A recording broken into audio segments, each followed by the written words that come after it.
Eto, may lumalabas na U12 error, no? So kapag U12, ayan, U12, no? Nakaselect ng spin, ayaw mag-spin, ito yung lumalabas, U12. Okay, so automatic top load po ito na non-inverter, no? So bali gagawin natin, off ko muna. Tapos, yan plug natin. Alasin ko rin to, yung ano, tubig. Okay, may error siya. Okay, tapos, bubuksan natin yan, no? Okay, tingnan natin. Bubuksan natin. Bubuksan ko dito sa taas, no? Ayun, tanggal na yon. Tapos, yung harap, tanggal na rin. Okay, medyo mahirap po ito, no? May error. Okay, tapos, kuha ka ng sabit or sabitan mo dito. Tali mo siya. Yan, sir. Nagawa yung placer, yung button, pero yung ngayon, U12. No, sir. Dalawa yung issue niya. Error, no? Ayan. So, nakasandal na siya, no? Tapos, gagawin natin, eto, wala naman sensor dito yan sa board. Nandito po yan, no? Sa loob. Yung mga inverter, yung sensor niya dito. Yung lead sensor, no? Kapag U12. Ito naman, hindi, no? Non-inverter to. Ayan, so bubuksan natin.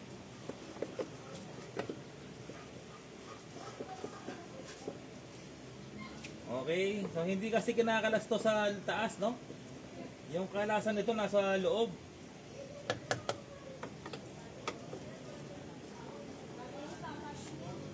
Okay, tanggal na.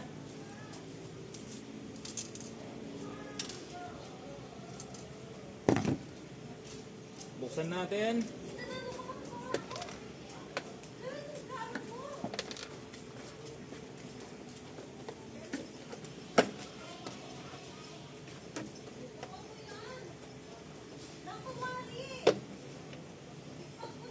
Nako, ang hirap buksan, ha? May nakaklip.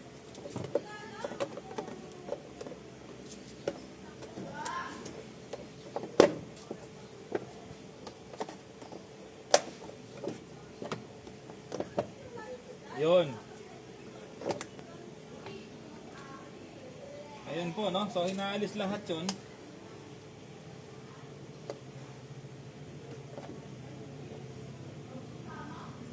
Nako, ito mga ka-repairman, no? Kaya meron siyang error, bali, basag, no? Yan, ito yung bali niya, oh. Ito. Ito yung bali niya. Yung tinatawag na door switch, no? Kapag po kasi ito bali ito, sirato. Kapag kasi binaba mo yung copper, dapat mag-switch. Ang problema, nabasag, no? So, bali po sa loob. Ayan, no? Kaya kanina pala, pagbukas ko, parang may nahuhulog na ano, plastic. Ito po yung problema. Okay? So, gagawin po natin, ibabypass po natin to, yung switch. Dahil nga po basag na, no? Okay, so i-bypass natin. Wala naman siyang problema. No, kasi kahit na MIT ban yun, ito, yung bypass natin. Diyan po siya nakakonect, dito. Okay, kahit na i-bypass natin yon, i-bypass. Kahit na MIT ban po natin yon, wala rin. No, dahil nga po matigas eh. Ito mga repairman, no? Kaya meron siyang error ito. So nabali yung kanyang door switch, no? So kailangan lang natin i-bypass. Ito. Alis yun. Yung dalawang wire na to, erekta natin, pagdikitin lang natin yan. Ito yung kanyang door switch na nabasag. Nirekta po natin sa loob. Ngayon subukan na po natin, no? Kanina may lumalabas na U12. Ngayon, power on natin. Tapos select ng spin. Ayan po, spin, no? Tapos start natin. Alright, so naka number 9 siya, no? Kanina may U12. Ayaw mag-spin. Ngayon po, subukan natin. Ayun, mga repairman, no? So, gumana na po yan, no? Kapag nag-jump siya ng 7 minutes, ibig sabihin po, good na po ang inyong spin dryer. Okay? So, ayun po, mga repairman, umiikot na, oh. Oh.